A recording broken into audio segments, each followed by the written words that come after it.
So, energy and money. What a delicious topic to be talking about, Nikki. So let me introduce myself to members and anybody new in the group, and then and Nikki will introduce herself and kind of what she does as well. So my name's Scanlan, and I am a transformation life coach. I use my own skills on how I have kind of transformed my life over the last 10, 20 years. I know I don't look old enough. And help people with step-by-step processes, because I believe life doesn't have to be hard. We make it as hard or as easy as we want. So with a few simple techniques and step-by-step processes, I help people get the lives that they deserve and have dreamt of. So Nikki, I met Nikki because one of the processes I do is I'm a bars facilitator, so access to consciousness. And Nikki did my last class for me. She tutored it, facilitated it, and I attended as a student. And we really, really homed in on money that day, didn't we? Oh my God, yes. Do you remember? And was it the day of my mortgage? Or no, it wasn't the day of the mortgage. It was the day of all the funds going through for the house that I am now in. Yes. Yeah. And you manifested an extra £2,000 that you weren't expecting. Yeah. Yes. Yeah. Because I was short £2,000. And we'll explain that little story a little bit later, and how Nikki really helped me to expand my energy and to let go of how it should look and allow the universe to just send me, the £2,000 money, however it comes. Thank you very much. So, Nikki, that's a little bit of an introduction to you. Yeah. Please share your, share what you do with us. So I'm a complementary therapist. I first trained, my first therapy was clinical hypnotherapy back in 2002. And I just loved everything complementary and did loads and loads of different trainings, similar to you. As many of us do, don't we? We're like, oh my God, this is so great. Yes, yeah, absolutely, yeah. And I discovered Access Consciousness in 2014, and that's when I first took my first bars class, and just like fell in love with that process, and then I started teaching it within 3 months. So yeah. Yeah, so that's, and the one things I love about Access Consciousness and the bars is it's all about opening up possibilities. Like you said, it's about expansion and creating a bigger space for yourself, because so often in this world we like make ourselves really small to fit in with expectations of our parents' expectations, of society, of teachers, etc., etc., and we just get smaller and smaller and smaller, and we get boxed in, don't we? Yeah, totally. Yeah. And one of the things that Access Bars and Access Consciousness helps you do is expand out to be more of you, instead of being this tiny little piece which you're pretending is all you are, just this tiny little thing. It expands out to be more of you. And that's one of the things I love about it. And I love to see the transformation in other people, with the simple tools, the having their bars run or asking simple questions. Yeah. And I mean, I was at RAF base yesterday running taster sessions, just 10 minutes running people's per person running people's bars, and I ran, I think it's about 17 people's bars for 10-minute sessions. And the difference, from when they got on the table, they were like, oh, tensed, and oh, I've got this problem and that problem, and when they got off, their faces were just so much lighter and more open. And I got them to rate between 1 to 10 where they were in pain. If, say, they had a lot of pain, it would be a 10, and or stress and anxiety and those kind of things, before their 10-minute session, and then again after their 10-minute session. And every single person had a reduction in their symptoms after just the 10-minute session. So that is amazing. And a full bars session is an hour and a half, isn't it? Yes, an hour and a half. Yes. And so think, guys, how amazing. Like 10 minutes, people felt a difference. They had a reduction in their pain, their stress. Imagine what an hour and a half would do. Yeah. Amazing. Right. Let's get to know you and the bars more. So then, how did you expand a little bit for us on how you got started on this path with access to consciousness and really the whole holistic approach? Because that's also what I feel like access consciousness, it, like you said, it's getting us out of that box and looking at the whole everything. Yes. Which is what absolutely holistic therapy is, looking at everything, the whole body. And the access consciousness definition of what consciousness is consciousness includes everything, and something like excludes nothing. It basically includes everything, and that includes what we've judged to be good, bad, ugly, indifferent, everything. And so, as I said, back in 2002, I first came from a sort of more of a spiritual sort of mental mindset, and got trained in hypnotherapy and other therapies, which were very sort of old school spiritual based, which I mean I loved, and it was a huge expansion for me at the time. And one of the things that sort of grated with me, that was so much of that is excluding money. It's okay to be spiritual, but you can't be spiritual and have money. Those sort of, there's an underlying, it's like the poor artist, isn't it? Yes. Yeah. Therapists are very similar to kind of all creatives. We're creative with our hands and our healing, perhaps not with a paintbrush, but it does seem that is a trait through us creatives and healers, that we don't think that maybe we deserve money, we should be giving it for free, we shouldn't charge a lot, all of this stuff. 100%, Nikki. So, and I was very much of that mindset as well. I was really sort of conflicted with that, because, obviously we need money to live. I had a mortgage, I had children that needed to be fed and needed to be transported to school one way or another. And yet, I had that, oh no, if you're spiritual, you don't need money. You can't be seen to be grabby about money. And so, I had that business for about 8 years, where, and then the recession hit, and my business basically tanked. We lost, and my husband's business also, he was a plumber, and he relied on local, people wanting to have new bathrooms put in and wanting to, have plumbing work done in the house. And with the recession, it literally, the phone stopped ringing. People were like, so what if we need a new bathroom? We'll manage with what we've got. And, so what if I need some therapy? I'll just carry on the way I'm carrying on. And so both of our businesses just tanked, and no money was coming in. our mortgage wasn't getting paid.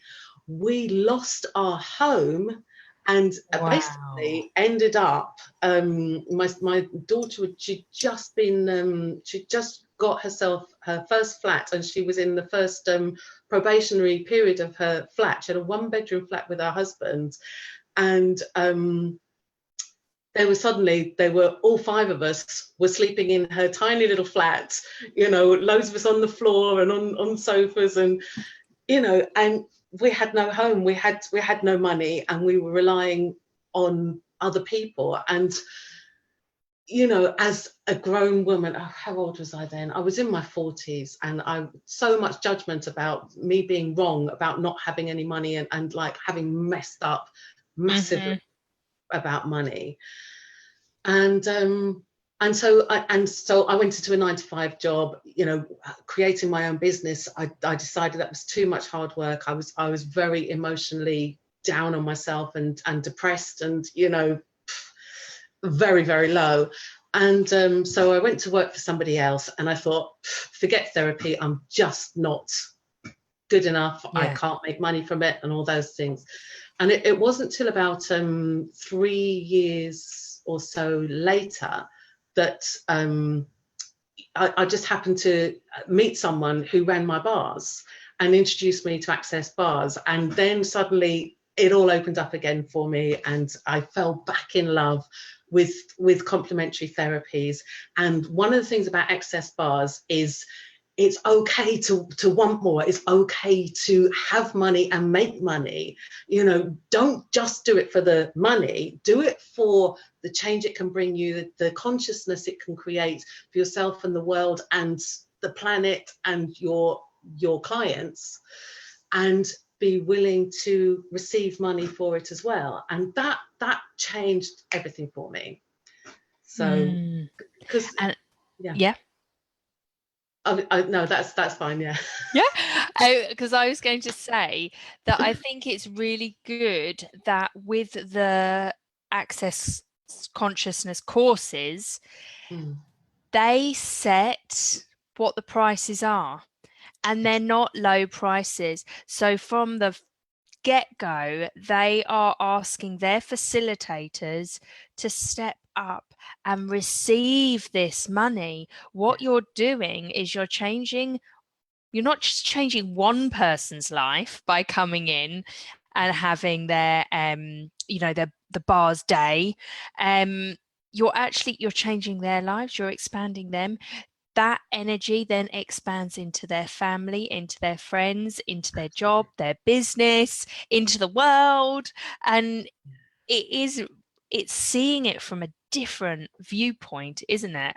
Yes. And I think they really do help you do that and raise your money ceiling and raise the bar by saying, no, you got to charge this for your workshops, you've got to charge this for this one.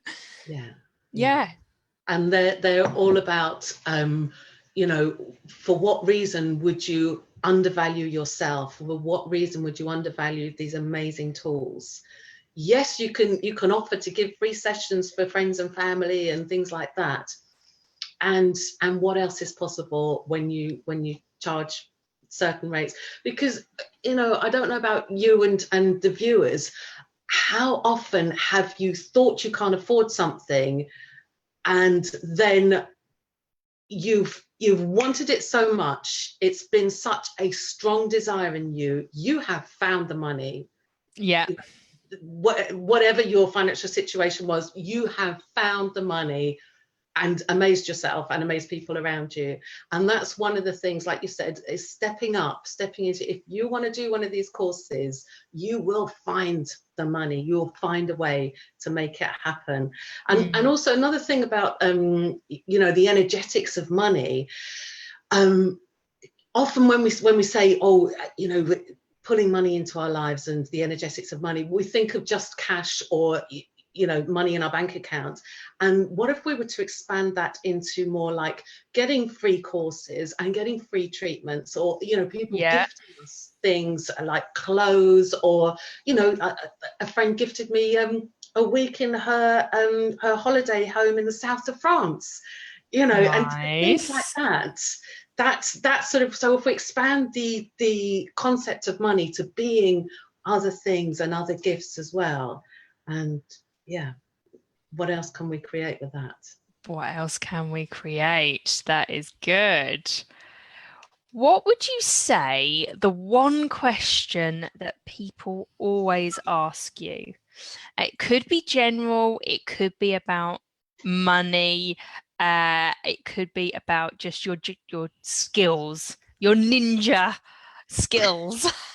Well, when you said that, a big question for a lot of people is like, yeah, it's all very well and good you saying, oh, change this, change that, but will the change last? That's what I get asked a lot. And so how do I answer that? so so I with keep using the tools and you'll keep getting the change is basically the answer to that. Yeah, because I mean, it's a bit like exercising. We can exercise and get a lovely flat tummy, and we've done all the sit-ups and all the push-ups, and think, wow, that flat tummy is gorgeous. I'm done now. I'm going to have a flat tummy for the rest of my life. I'm never going to have to exercise again. It doesn't work like that. Yeah. When you get the change that you want, keep doing the things that got you that change. Yes. And what else can that create for you? What else is possible with that? Yeah, and really feel into the joy and the possibilities and the excitement and the happiness. Feel into all of those things, because at first when I had my bars run, I was like, wow, that was amazing. I am coming back, because my whole body feels lighter, and all the that was in my head at the time had like gone. I was like, wow, I feel really light, I feel amazing. The second time I went, I felt awful. And I was Wow. like, oh, why do I feel so awful? And the person was like, well, do you know what? Things might not have settled just yet, so don't worry. Give it time. Be open to the possibilities and come back. You might need to come back quicker just to have it run again to clear whatever is coming up for you right now. And bingo, she was absolutely right. I came back within a week. I think I did another one in a week's time, and again felt amazing. And yeah, I think it's about, if you find something that's really good, keep doing it. Yeah. If it's good for your body and mind, like, why would you stop? Yes. Yeah. And I love the way you brought the fun element into it as well. That's another thing that I love about Access and the stuff that I'm doing with that is, they because a lot of it, when I was doing hypnotherapy, it was all very significant, and you had to be very serious, and you're a clinical hypnotherapist, and serious business. Whereas Access, it's all about having fun, and if it's fun for you, do it. If it's light and fun and airy, go for it. And if it's heavy and miserable and maybe ask a few more questions. Yeah, because it still doesn't have to be a no. It could Yes. just be that some limiting belief is just in your way. And once you clear that, you're like, right, okay, let's go. Let's do this. Yeah. Nikki, what is your mission in life? Okay. So my mission really, it's all about helping people have fun and helping people recognize that you do have a choice. Because often when we're feeling most boxed in and most being made small. It feels like everything around us is making us small and crushing us in and stopping us, and make us feel like we can't do stuff and we don't have a choice. Like, for instance, a client recently, she has 3 children, and they have like severe health challenges and behavioral challenges. And she was saying, I have to take them to school, I have to take them to the hospital appointment, I have to do this, I have to do that. And I said, okay, let's breathe and let's look at this. You do have a choice. You could choose to just disappear and not have anything to do with your children. And yet that's not who you are as a person. That's not who you are as a mother.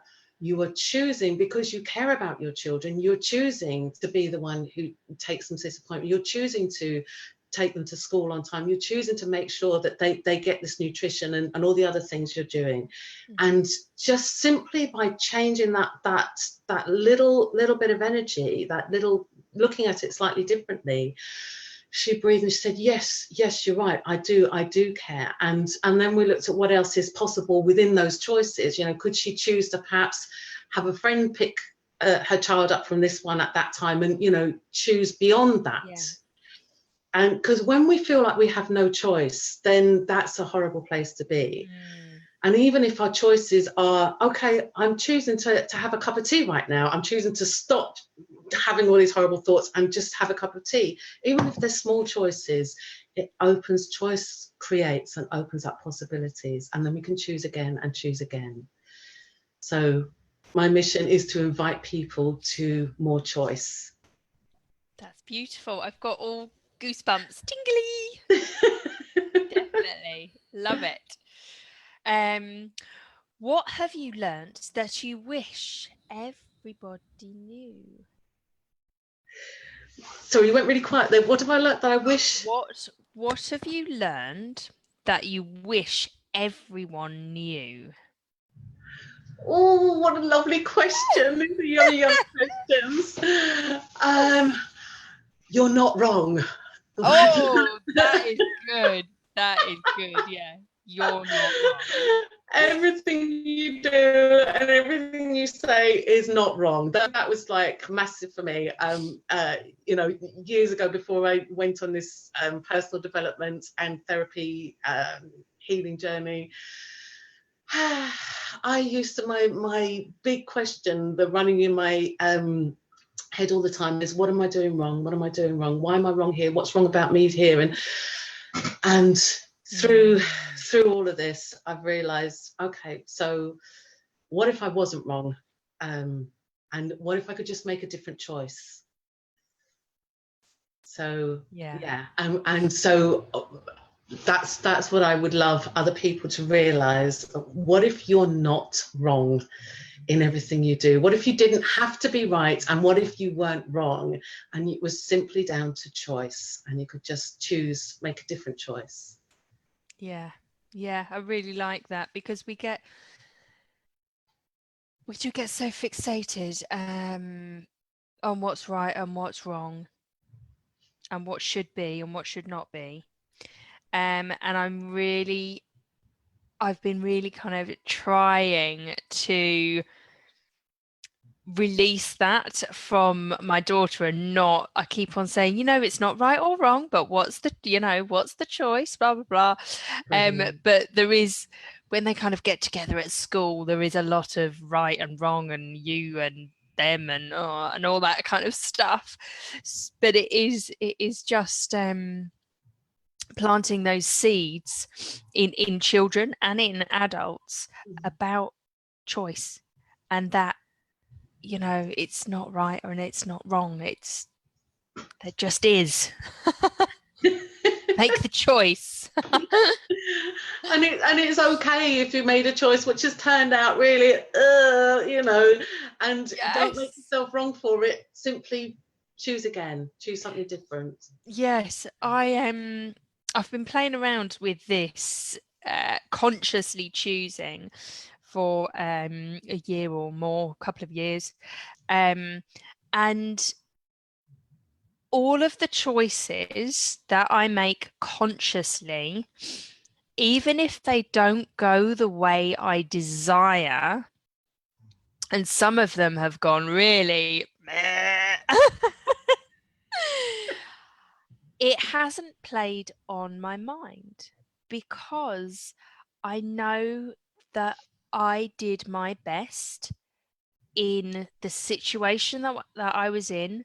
I chose what I wanted to choose, and I didn't get the end result sometimes, but it didn't play on my mind because of the consciously choosing.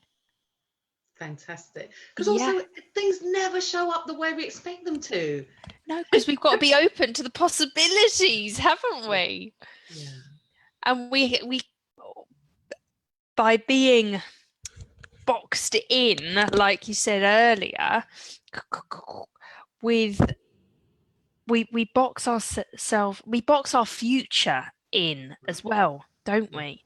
Because it Yes. has to look a certain way. So we Yeah. just start boxing it in, and then we keep like almost banging our heads against that box, like, let me in, let me in. And there's all these other wonderful things around it that we just can't see because we're like this. Yes. So, yeah, by being open to the possibilities, you kind of take the blinkers off, and then you can see, oh, wow, there are hundreds of boxes here for me to choose. How exciting is that? um, okay, so Nikki, how do you cherish yourself? Wow, that's a lovely question as well. So lots of the things that we've talked about, like, so not making myself wrong, or even when I do make myself wrong, blah blah blah, that's a way of, I'd say I sum it up with acknowledging myself, acknowledging what I have created, um, even if it's not showing up the way I was hoping it would show up, and acknowledging the stuff that I've created, which has been far surpassed, what I was hoping would show up. It's been even more fun and even more inspiring and enjoyable. So acknowledging, how do I cherish myself? Yeah, acknowledging what's showing up, and my part in that. That's lovely. And a very unique answer. Thank you. And how have you transformed? We've talked about various points in your life, and there are massive transformations. Would you want to take us through some of those transformations and processes? We've got quite a bit of time left, so Okay. you could give us a couple of transformational moments. That's, In my personal life. yeah, personal, business, whatever feels good. Okay. Okay, cool. Um, hmm. So, transformational moments. So, could you give me a bit more, sorry, I'm getting a bit lost of like, Yeah, everything. yes. So one of my Mm. transformational moments um was 10 years ago. So 10 years ago, I was engaged. I think the previous year I'd kind of called off the wedding. We were supposed to get married that like 10 years ago, kind of thing. And things were not really going to plan. We were bickering a lot, and it just didn't feel like the thing that I should do. So I said, look, let's just put the wedding on pause, and let's see what happens. We're going out, we're drinking too much. We were doing drugs at the time, kind of social drugs, weekends. And it just doesn't feel good anymore. I don't want to. I'm gonna be 30 soon, and I I need to leave this sort of party lifestyle behind. And we either kind of do it together, and I didn't say the next bit, but it was in my head, or I've got to do this on my own. So my 30th birthday came. I said, this is how it's going to be. We have a house party, and it's just going to be loads of food and nibbles and some drinks. Anyway, it was like an all-nighter, 5 a.m. And none of my sort of requests of how it should be were noted, given to me. And equally, I didn't have the willpower or the anything else to see it through, just me there by myself. All of my other friends and fiance were right on it. And so I was just like, oh, God. So that birthday was like a pivotal moment where I was like, this is the last time that I'm going to let that happen. Right. And within 2 weeks of that birthday, I was single, and I had enrolled in a 3-year homeopathy course, and I'd also changed jobs. I'd obviously applied for the job before then, but I got the job, and I was out of shift work, nights, weekends, 12-hour shifts, etc. And I was into a office job, Monday to Friday, normal hours, and quite a bit of time off, which was really good. So that was a big transformation in my life, and it was one of the major steps. I started when I was 20 doing like taking homeopathy and all natural products and stuff like that. But that point, that was a pivotal moment where it's like, yeah, it's time to change. So that I'd say that was one of my biggest transformational moments. Quite dramatic. Mine always are. I don't know about yours. Well, often, to create a big transformation, often it takes a big drama Yeah. to think, right, enough, no more. It's got that bad or that severe that I'm not taking anymore. Often it's not the little things that trigger that transformation. It's the big things where, Yeah, like, wake up call. Yeah. definitely. So, I mean, when you were, that's a really lovely story. So thank you for sharing that with us. Okay, Um, my and, pleasure. and and when you were talking about that, it reminded me. It took me right back to when I was 18. I'd been in a 1-year relationship, and it was my first proper boyfriend, and I thought I was in love, and I was just Yeah. like so dewy-eyed, and he said jump, and I said how high, and and Mm. he, for the year, he treated me like crap. And I was like, oh, keep coming back for more. Yes. Can you treat me like crap again, please? Yeah, yeah.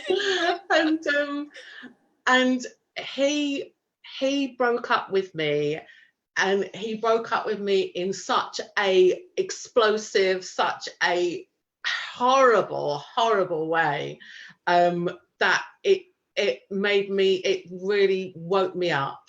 Mm. That Because if he hadn't broken up with me in such a massive way, I would have kept running back. So I was really grateful to him for doing it. Just and we met for a drink a couple of weeks later, after I'd like cried myself out of it and realized that, you know, there was no going back, and actually I wanted more more from a relationship, more from my life, and that it didn't have to be like that. And we met for a drink, and we were just talking and asking how we were doing, and he said he was apologizing basically for treating me so badly. He said, you know, looking back at it, he said, I treated you pretty badly. And I really I think he surprised himself by saying that, and I really surprised myself with my response to that, which was, you only treated me as badly as I let you. And we were both like, ah. And that was just, it was just such a pivotal moment. Yeah, that, you know, I was a very naive, unstreetwise 18-year-old, and for that to come out of my mouth, it's like, yeah, you know, I let him, and it comes back to the choice. Although I didn't language it and cognitively know about it in that way, it's like, yeah, I had a choice, and I still chose to let him treat me the way he treated me, and he continued to do it, you know. And so that was a transformational moment, because I thought, I am never gonna let anybody treat me that way again. And I didn't, and it was, you know, that, and I'm just coming up to my 30th wedding anniversary with my lovely Johnny, so 30 years, wow. Congratulations, that's awesome. Thank you. Yeah. And it is, like you say, even though you didn't know the kind of language you would now use for it, you realized, didn't you, that everything in your life is a choice. Right. And once you kind of had that awakening of a really horrendous breakup, you had the time to take a step back and think like, no, I don't need to keep choosing into this. I can choose something else. So it's, and I think that's a really positive, it's really positive to get these stories out, isn't it, to people and say, look, you can have been in horrendous situations, but you still have a choice to step out some way, shape or form to make a different choice instead of like going back to the same situation or the same pattern. Yeah, absolutely. Yeah, and within that, I mean, you're energetically, you're talking about the broader domestic violence, domestic abuse, Everything, abusive relationship, and that kind of thing. And stepping out of that can seem like you're trapped and you have no choice, and yet, and the choices you have may seem really, really hard, and yet not consciously choosing, you are unconsciously choosing to still be in that situation. And so I would invite someone to look at if that's working for them and what else they could choose. I'm not saying it's easy, and there's no blame attached, and there's no right and there's no wrong. Absolutely. Yes. And there's plenty of times where I have chosen to stay in a situation that wasn't working for me, just because, you know, and I've made that choice as well. I have with, like, say, my career before I went kind of full-time in business, I did 10 years as in IT and then 10 years in the London Ambulance Service, well, nearly 12 actually. And as soon as I'd kind of get a bit bored with the job, boom, I'd move on. I was only ever in a position for about a year and a half before I was like, no, on to the next one, on to the next one. Or I'd go for a year traveling and then I'd come back.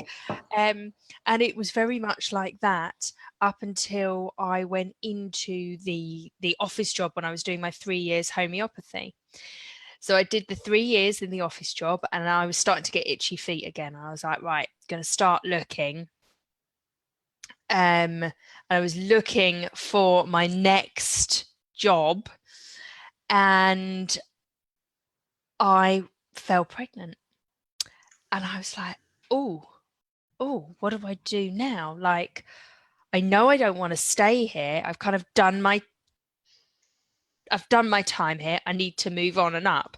But now I'm pregnant. What am I supposed to do? Because I don't want to be full time when I have my baby. And I had all these things and I didn't do, I stayed for safety and because that box, that future box had to look a certain way.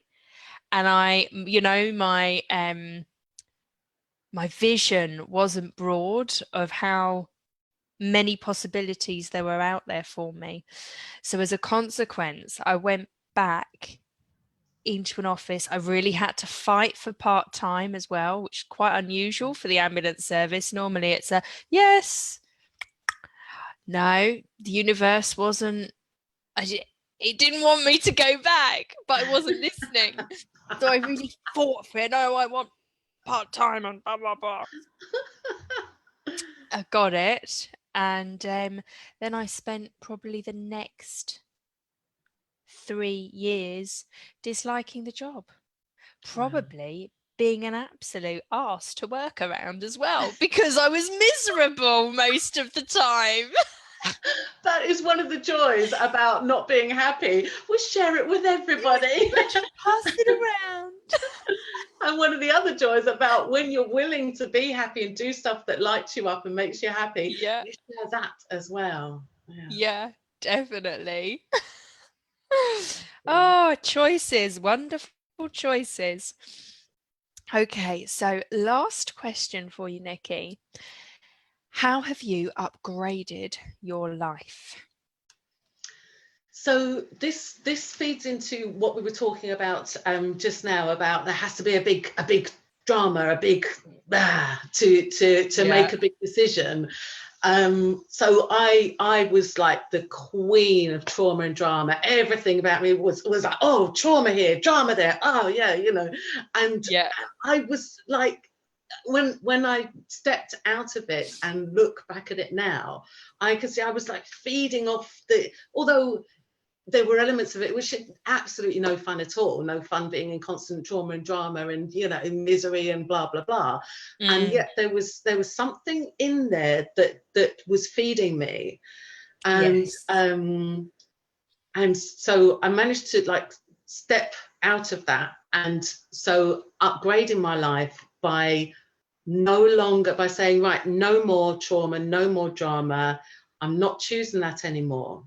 Recognizing that it is a choice, and acknowledging, how fabulous I was at creating it. Acknowledging, God, I did that really well. If you were looking to create trauma and drama in that way, it's like, whew, that was pretty special. Yeah. And if I can create all of that trauma and drama for myself, how much happiness, laughter, and love could I create? Absolutely.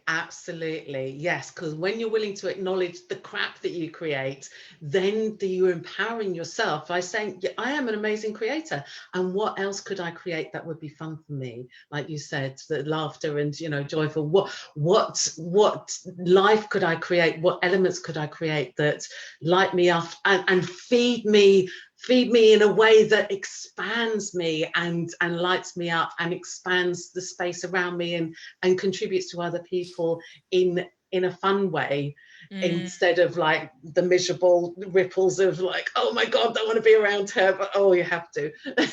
Yes. It's more fun to be around. Yeah. So choosing out of trauma and drama. That is fabulous. And what an upgrade. So we've got a couple of minutes left. Would you like to tell everybody the kind of work you do with people, how you help people in your workshops and bit like that? Yeah. Yes, so I mean the theme of this is about money, energetics of money, is it? Well, yes, that I mean that's what we focused on, but I know Yeah. when you're running bars classes, Yes. it's not always about money, but that's just generally what you and I have kind of spoken about and what I've seen on Facebook about the things that you've been working with, but talk about what you desire. Okay, great. Yeah, so several ways of working with me are come to a bars class. It's a 1 day class where at the end of the day, you're a qualified bars practitioner. So you can go out and make money by running people's bars and spreading consciousness and fun and joy through doing that. And I'm also creating a business around, helping people to create their bars business, because when you when you do 3 bars classes, you can then with 3 different people, you can then teach the bars the 1 day class as well. So helping people to create their business, whether they just want to run people's bars and get paid for it and add that to their therapy practice already, or whether they want to teach the 1 day bars class and create their business with that. And I'm going into more and more corporate places and offering 10-minute taster sessions for people who want to reduce their stress. So I'm also looking for partners who have stress reducing techniques and would like to do that with me around the country, either with bars or with other stress reducing techniques that they can come in corporates and do that.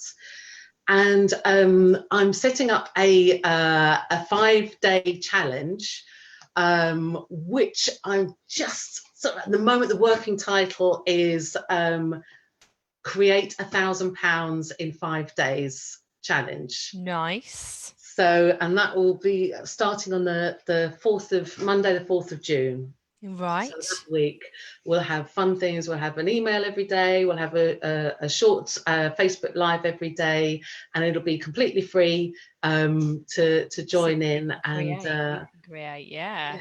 Yeah. Okay, we'll put all those details down underneath the live video, and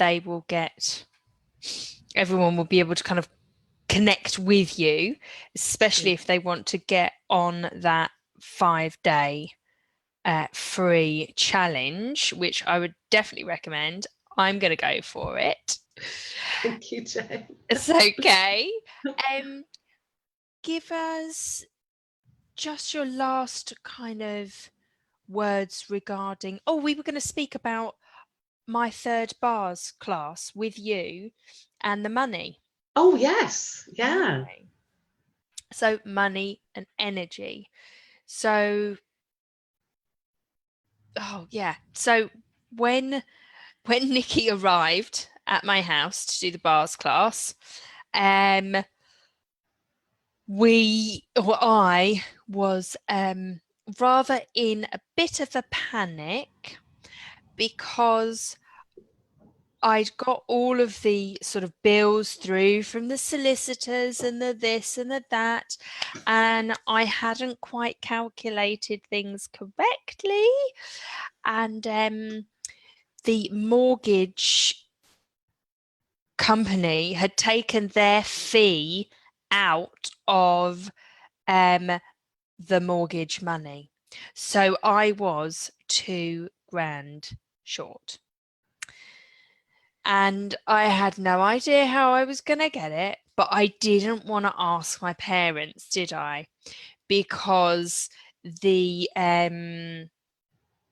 remortgage, the money had actually come from their house. So I felt like they've done enough for me already. I can get it on a credit card if necessarily, but let's be open. And what are the kind of things you remember helping me with?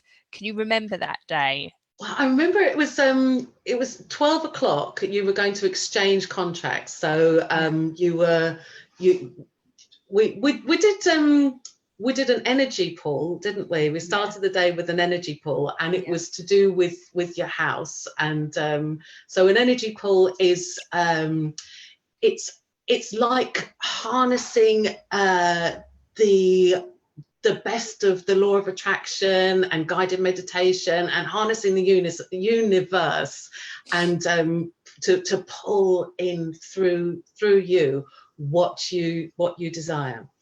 Mm. And so we did an energy pool together, um, and then we did the bars class, and we talked. I don't remember specifics about talking particularly about money or Yeah, anything. it was various things would come up, but a lot of it was also relationships. So not only the relationship with money, but the relationship with the other people around me, and the kind of, oh, I don't want to keep asking, I keep asking people, all of that kind of stuff. And when you go to a bars class, they're all different because you generally go to different people, but all the ones that I've gone to, the facilitators like Nikki have been fabulous at asking really expansive questions. So, not questions that are going to put you back into that box or your future into a box, but expanding your mindset and your vision and looking at all the possibilities. And it was a bit like that. Instead of my head and brain feeling crushed with the pressure, it felt like I was expanding into the universe and asking the universe for help.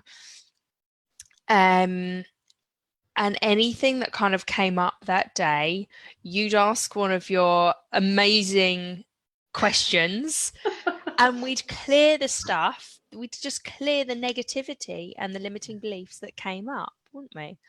Yes. And I think then it was after lunchtime. Um, So yeah, part of the part of the class is you start with exchanging bars. So I can't remember if you were running bars or you were receiving bars, but one of the bars is the money bar, yeah. and it helps to release and dissipate and let go of all our limiting beliefs and all the that we got stuck there with in our bodies, in our beings, and beyond. Mm, Yeah, so you'd had a bars exchange, yeah.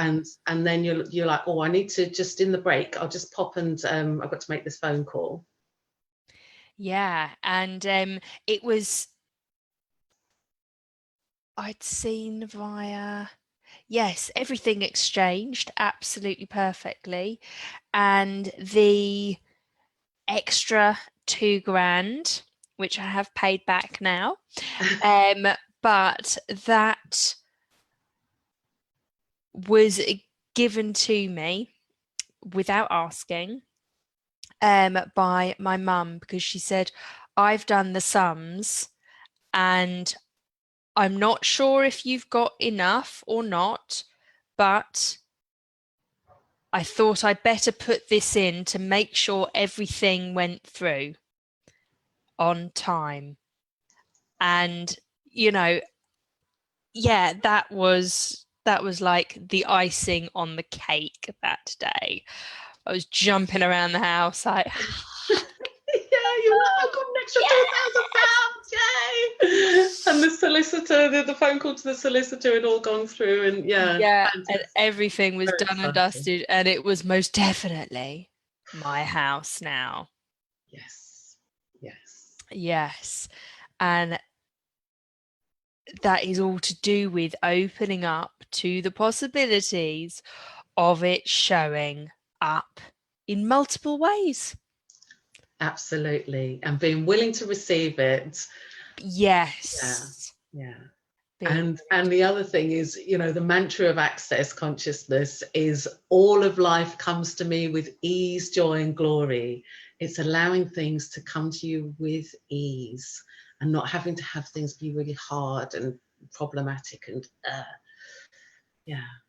So that came to you with surprising ease because you were open to and willing to receive it. Yeah. yes, yep. And whenever things get difficult, I always think of that saying Mm. and, ask myself the question, why am I making this hard right now? Okay, let's let go of it and let's see what we can create with ease and joy and glory. And it always changes the situation. Wow. Fantastic. Well, Nikki, thank you so much for Thank this you. interview. It's been fantastic.